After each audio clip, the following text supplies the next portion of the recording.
So I've been looking forward to making this recipe for you. This is one of the things, if you watched my spring pantry tour, you noticed that we were almost out of mango salsa. So we're gonna make some more today. However, I had a little problem. I'll tell you about it in a minute. Welcome to Grow and Preserve. I'm so glad you're here today. I'm Carter. Let's get started. Okay, big problem. I couldn't find the recipe. I've been through all of my books. I was on the floor, I had them all laid out. They were just like, you're making such a mess. I'm like, I can't find the mango salsa recipe, help. So I had said in one of the pantry tours that I had used this peach salsa recipe from the Ball Book of Home Preserving. That is not accurate. I used that peach salsa recipe for the pineapple salsa and for the peach salsa. So you could trade out peach and pineapple in that recipe because the pH value is very similar. So I'll talk to you about this in a second. But I couldn't trade out mango. I know I used red mango in my other recipe. And I also know that I used fresh limes in my recipe that I have downstairs. And neither of those fits into that recipe. So I thought, uh-oh, but I found it. I eventually found it. It is actually in this Ball book. And it's not, it doesn't even get its own page. It gets one little blurb down here. And they call it Mango Chipotle. I'm not gonna do the chipotle thing. I'm gonna use my jalapenos from the garden. But we're gonna be fine. I'm gonna make up for that little bit of acid here. I'll tell you about it in a minute. So anyway, crisis averted. I have the right recipe. We're gonna make it. I'm gonna love it for sure. It's all we want to eat this year. And I know you're gonna love it as well. So let me tell you what I did when all I could find night before last was this recipe. And I was trying to make it work, right? Because the pH level of peaches is 3.3 to 4.05. Okay, so I could trade that out with pineapples, no problem, because pineapple is 3.2 to 4.0. Okay, so that is a good swap in that recipe. However, the right mangoes I wanted to use are 5.8 to 6.0. So that just could possibly, most likely, throw off the whole pH. And it may make this an unsafe recipe. So that's never the goal, right? So I thought, okay, well, right beneath the ripe mangoes on this list is green mangoes, which are unripe mangoes. I had to figure out what a green mango was. Unripe mangoes. Well, they didn't have unripe green red mangoes at Sprouts, but they had unripe green yellow mangoes at Sprouts. So I'm like, okay, great. So their acidity is 3.4 to 4.8. So I thought, okay, I can make that work. But then I'm still using vinegar instead of lime juice, and I don't know, it wasn't exactly what I wanted, but we were gonna try it anyway, and I was actually going to try it before I put the video out. But we don't have to, because I got it all figured out now. This form is a lifesaver. I keep it in a PDF, in Dropbox on my phone. I've got it everywhere. I've got it in my office, I've got it in the kitchen here, I've got it with my cookbooks. So I'm going to link this down below. This is from the Clemson University Extension Service.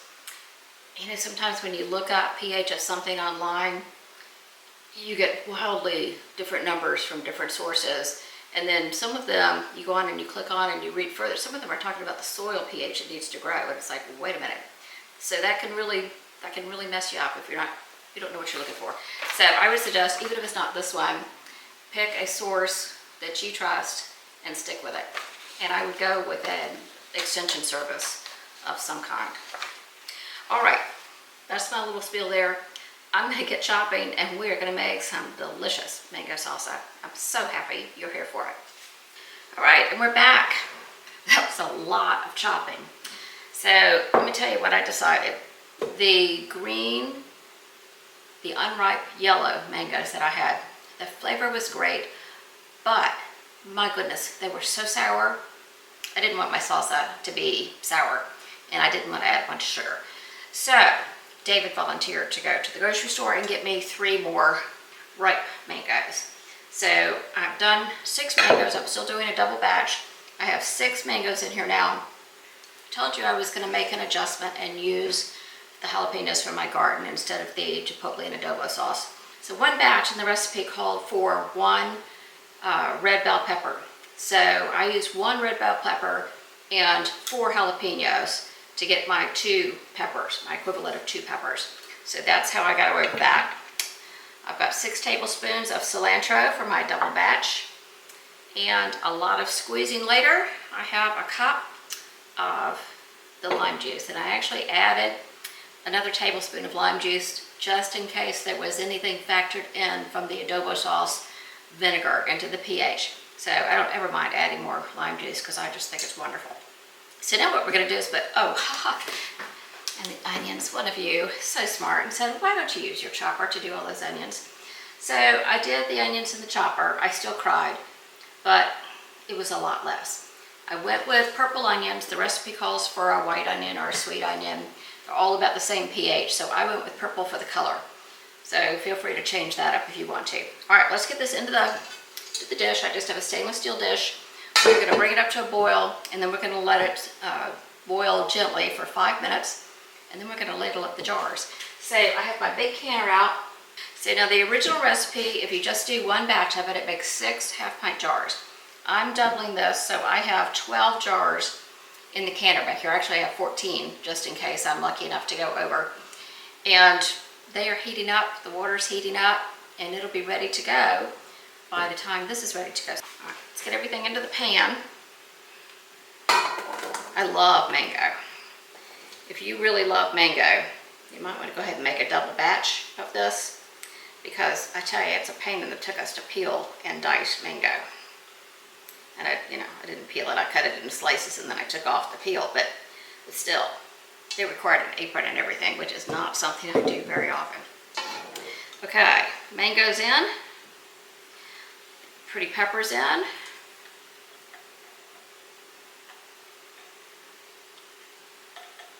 The lime juice.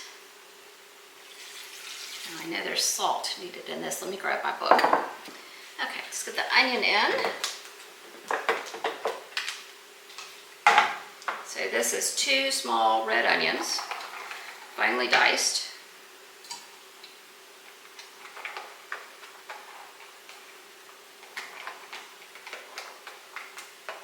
It feels like a lot of onion. I'll leave a little bit of that out. A teaspoon of salt.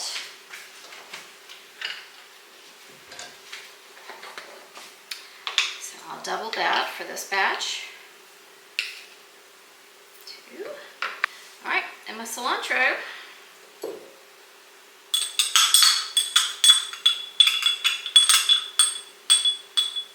So this is boil for 5 minutes gently, then load it up, then we're just going to process it for 15 minutes. So this is a quick one. And it's so beautiful. I will show you this in 1 second. Okay, this is so pretty. So glad I found this recipe for you guys. Okay, here we go. It's gonna look like that in the jar too. It's just absolutely gorgeous sitting on the shelf. And it's delicious. All right, let me read you the single batch ingredients here. 3 mangoes, peeled and cut into half-inch chunks. 1 red bell pepper, diced. 1 small white onion, finely chopped. 3 tablespoons of chopped fresh cilantro. 1 teaspoon of salt. And then if you want to do the chipotle peppers and adobo sauce, it would be 2 of those. Now, I left that out. I added a tablespoon of lime juice for extra acidity, and I did my jalapeno peppers as part of the red bell pepper quantity. So everything should be good to go there. Let's get this on the stove, bring it to a boil, I'll bring you over.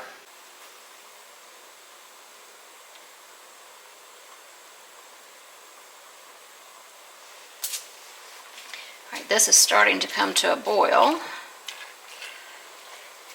don't know if you can see it on the screen here, but the liquid down here is starting to boil. So I'm going to set my timer for 5 minutes. Get this wrapped up.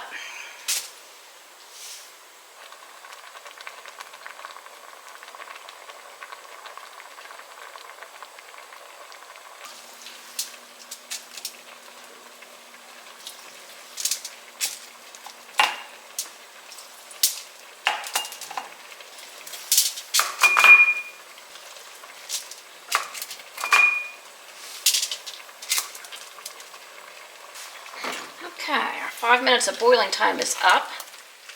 So let's get this in the jars, shall we? Taking out 6 of the jars hot out of the water bath. I may this drive some of you guys nuts, but I'm going to use a metal spoon and a metal pan, so I'm sorry if it clanks. I'll do the best I can. Leave a 1/2 inch headspace. Make sure you get a little liquid in every jar. Oops, I'm making a mess already.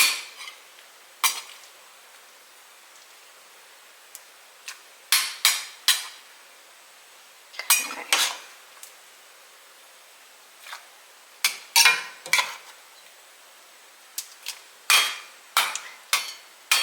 Remember now, you ought to taste everything. If it has something in it that, you can't eat raw, then certainly don't taste it. But this, everything in here is fine to eat raw. So make sure you take a taste. It'll be a whole lot different when it has sat on the jar or on the pantry shelf for 6 weeks or so.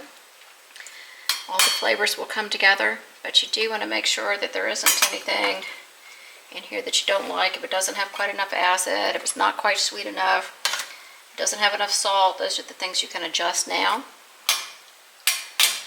Just remember that the flavor will all come together as it sits on the shelf. I'm going to need to add a little bit more to some of those.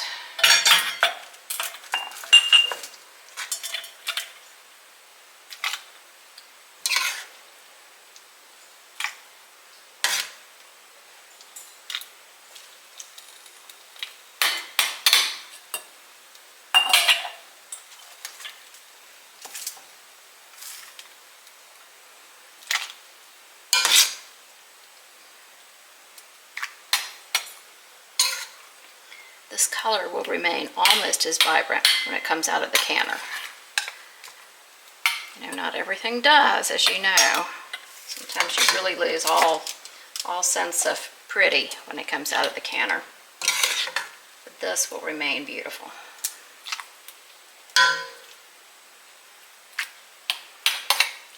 Okay. Let me adjust some of these now. I'm going to debubble first. And then we'll adjust, make sure I have 1/2 inch headspace.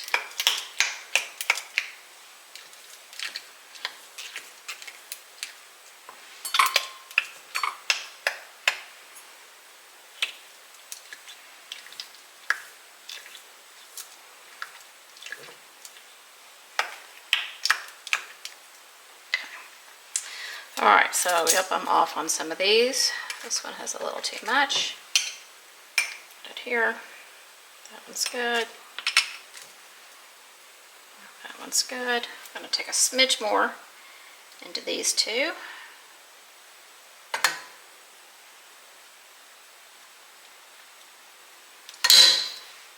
And take a smidge more away. Okay. Alright, now, with all that fruit in there, I'm going to be very careful about cleaning the rims.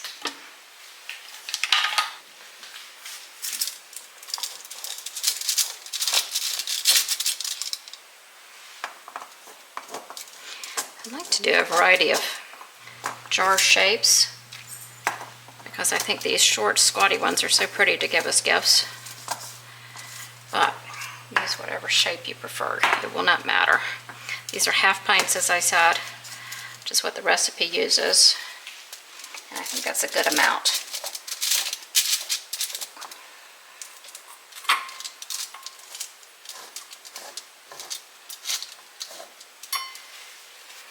Okay, so I got a lot of cilantro off there.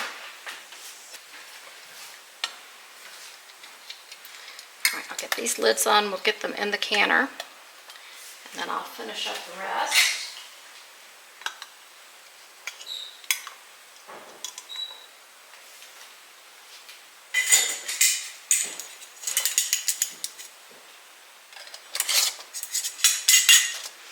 Keep in mind, these are going to be some very hot jars.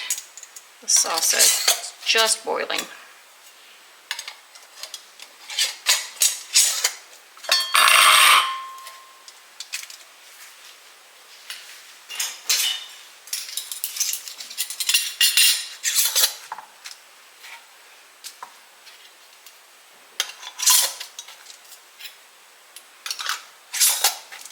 Ow. Okay. I don't even know if you can see that because you're at a funny angle. Let me bring you up. Okay, now, look how gorgeous that is. I love all the colors in this. That's why I use the red onion. And I like having the green jalapenos in there as well, even though we have some green cilantro. It's not a ton. But these are just gorgeous. Good luck leaving them on your shelf to look pretty though. They're so tasty. So here's one of the smaller, squattier jars. Also pretty. All right, I'm gonna get these in the water bath and then I'll get the rest of the jars filled up. I have a good bit more and we'll come back when they're done. All right, I ended up getting 10 jars. I'd hoped for 12, but I only got 10, so I don't know. Maybe my mangoes were a little on the small side. I don't know. Anyway, 10 beats the heck out of 0. So I'm gonna be so excited to get these out. So I'll bring you back when we bring them out of the canner. And I hope you're gonna go make this. I really do. It is so yummy. Okay, they're out of the bathtub and they're still beautiful. I know you know what I'm saying when I say that not everything comes out looking as beautiful as it did when it went in, but these are just gorgeous and they're gonna be delicious. I ended up with 10. They're all out. I'm still waiting on 2 to seal. But I think that was a very good session. I hope you'll give this a try and do a double batch because mangoes are just a pain that took us to peel and to chop. And if you, there was one more, so I've got one left to pop for me. If you have any ideas on these green yellow mangoes that I got, so the underripe yellow mangoes that I was going to use, the flavor is really good. So I think if I don't come up with something, I'm going to let them ripen and then probably dehydrate them. But in the meantime, if you've got some ideas for me, let me know. Thanks so much for being here. I hope that if you like the video, you'll hit the little like button, the thumbs up, and subscribe, share. I look forward to seeing you next time. Thank you again for being here. Bye-bye.